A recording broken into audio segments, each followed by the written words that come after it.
24 বছর ধরে একই স্থানে আপনাদের সেবায় নিয়োজিত।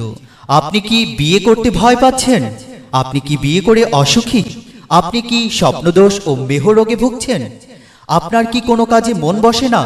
অল্প কিছুতেই মেজাজ খিটখিটে হয়ে যায়? আর চিন্তা নেই, নিরিবিলি পরিবেশে আজই যোগাযোগ করুন ইসমাইল হার্বাল দাওয়াখানা, উপজেলা প্রশাসন ভবন সংলগ্ন, কুড়িগ্রাম। মোবাইল 01712617579। দাওয়াখানা প্রতিদিন খোলা থাকে, 24 ঘন্টায় ফলাফল। আমার নাম মোহাম্মদ নুরুল ইসলাম। আমার বাড়ি ভ্রঙ্গমারি থানা, সোনাহাট এলাকা। আমি দীর্ঘদিন আমের রোগে ভুগিতেছিলাম। তো অনেক জায়গায় অনেক ওষুধপত্র খাইছি, কোথাও কোনো ফল পাইনি। তারপর হাকিম ইসমাইল সাহেবের কাছে এসে চিকিৎসা নিয়ে ওষুধ খাইয়ে আমি এখন সুস্থ।